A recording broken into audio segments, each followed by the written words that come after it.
Hey,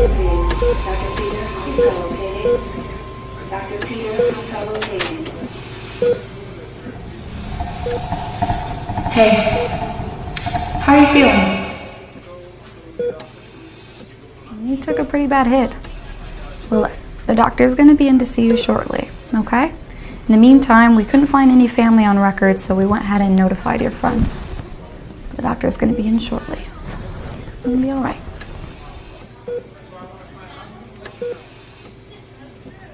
Hey, we got someone here to see you. I'm gonna bring him on back, okay?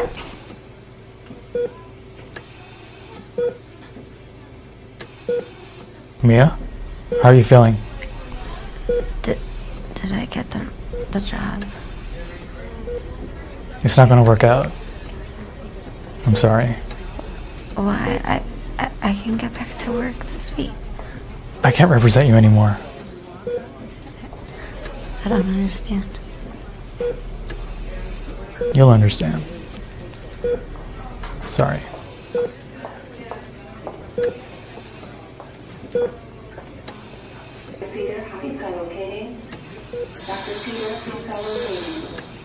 you know where my phone is? Yeah, let me get it for you.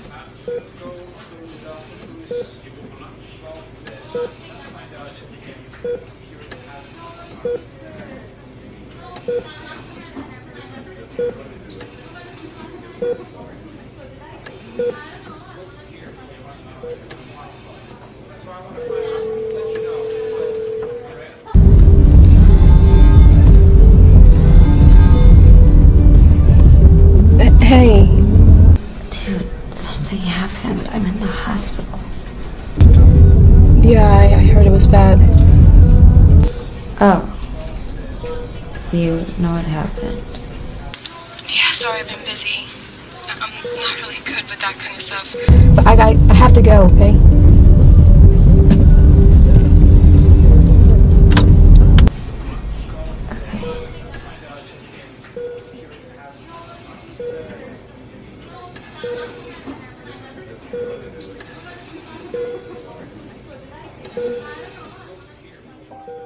We've all been through challenging situations where we realize who cares and who doesn't. There's a beautiful poem that expresses how people in our lives are like parts of a tree. You have the leaves, the branches, and the roots. The people that are like leaves on a tree leave. They were only meant to be in our lives for a temporary period of time. Leaves, like most friendships, are amazing in the beginning, but take more than they're willing to give and offer very little support and help, especially through troubled seasons. They were never meant to be permanent because when things get tough, they were easily blown away. People who are like branches are the ones that say, I'm here for you, you can depend on me. But as soon as things get a little tough, they break off because they can't carry the weight. These branches are there for some time. They provide some purpose, but they don't last for very long either.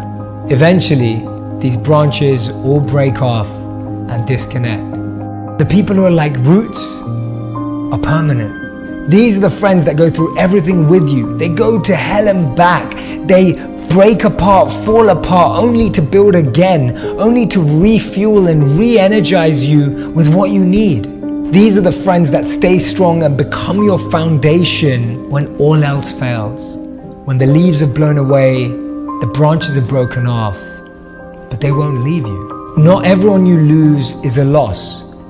When situations like this happen to us, we can recognize that we can start building the new as we shed the old. When we let go of relationships that were holding us down, relationships that were pulling us down, we allow ourselves to grow and be pulled up. Real friends can't make our problems disappear, but they'll definitely not disappear when we're going through our problems. When you recognize this, you're opening up your life to more deep, meaningful, and fulfilling relationships. Accept the role they played, value the time you had, but remember, this is just a new beginning.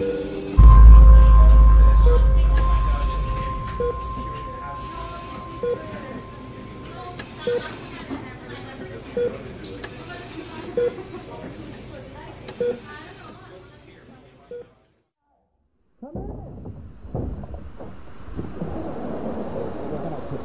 is it? It's risk, it's a game of world conflict.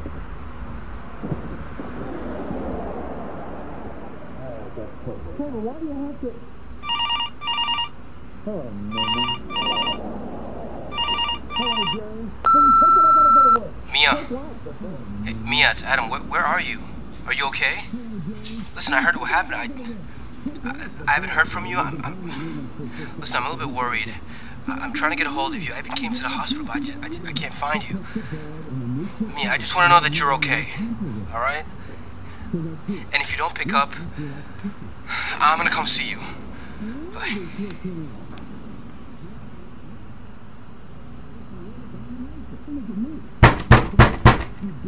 Mia, open up. I know you're in there. Mia. Hey, Mia, it's Adam. Where are you? I want to help. I tried calling. I haven't heard from you. I just want to make sure you're okay. I'll be here if you want to talk. I don't want to see you right now. Look, it's okay. I just want to help. I don't want you to see me right now. I'm not going anywhere.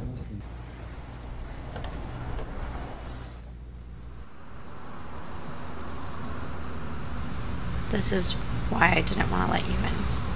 This doesn't affect anything. It affects everything. I can't go on auditions. My agent dropped me. Why do book work like this? That was my life. Now I have no idea what to do. Look, I can't even imagine what you're feeling right now. I know you're in pain. But I want you to know that I'm here for you. We'll work through this and we'll get through it together. I'm here for you, Mia. It's gonna be okay. Sometimes we receive love from the most unexpected and unlikely places. I remember as a monk, I learned about the circle of love. Often we give love to certain people, and that love comes back to us even if not through those same people. Sometimes in our lives we receive love through people, but those aren't necessarily the people that we give love back to. People come into our life for three things: a season, a reason, and a lifetime. When we understand which one it is, we're able to reciprocate accordingly.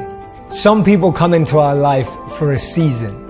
It's exciting, it's enthralling, it's incredible, but that season has to move on. That season has a next phase. That season has an end point. Some people don't care for you when you're alone, they just care when they're alone. Some people come into your life for a reason: to help you learn, to help you grow, to help support you through your most difficult times. Never forget the person who is there for you when no one else was, when they had every reason to not be there, when they could have used any excuse to not be in your life. They chose to be right there next to you. They may be there to help you physically, emotionally, spiritually. They almost feel like they've been sent. And then you have friends that are there for a lifetime. They were sometimes hidden in the cracks. They were sometimes not even recognized, but they stood there by your side. These were the people that you often forgot. These were the people that you often missed. These were the people who were busy loving you even when you were giving nothing to them.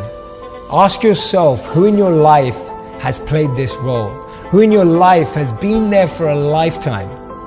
How can you show them that they matter to you? How can you reach out to them and make sure you know that they care? Ask yourself, who has been there in your worst times?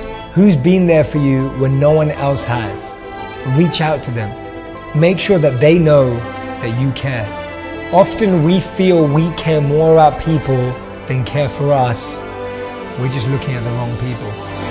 I've been through a lot recently. I was hit by a car, lost my agent, and no one was interested in booking me. I lost some friends, and I beat myself up a little bit. I made some mistakes, and I couldn't go back. But I didn't want this to be the end. I wanted this to be the beginning. I've heard it all so much before, that you can turn a new leaf, just look towards the future, don't worry about your past. But this was the first time I actually had to really put it into practice, and I didn't really know how to do it. So I just started going to the gym again, started taking care of myself, and then I started practicing things I've never really done before, like meditation, affirmations, journaling. I've chosen to make changes. I decided that through this obstacle, I was going to find an opportunity to grow. I had to push through pain, both mentally and physically, but I knew it was worth it. Even if other people didn't see the changes in me, I started seeing them in myself, and that was enough to keep going. Everyone I looked up to had done it, so I knew I could do it too. Why couldn't I? Meditating really helped me listen to myself and trust myself and forgive myself. I knew in order to change, I had to let go. As hard as it is, sometimes you just have to do that. But at the end of that, behind all of that, past the fear and old friendships and things that don't serve you anymore, I promise you'll find a better light. I think the most important thing I've learned through this healing process, it's not just about the scar or the physical healing outside. The main importance was the healing I had to do internally. How I saw myself, what I thought about myself, and if I was okay with myself. And that was the most important thing that I could have done for me.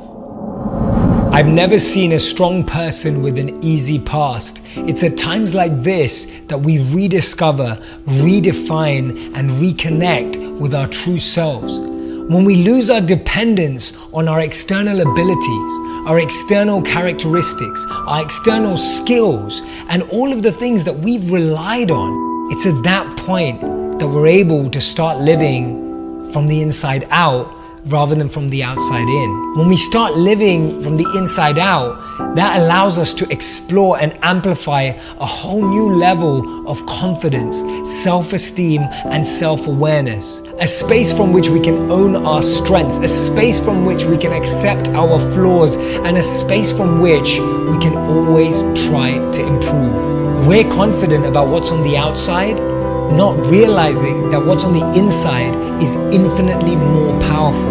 As C.S. Lewis said, you don't have a soul, you are the soul, and you have a body. When we recognize that we're eternal, timeless, full of knowledge and full of bliss, and live from that space, we're able to illuminate the whole world. The happier you are, the more beautiful you become. The true sign of a beautiful person is that they always see beauty in others and always see beauty around them.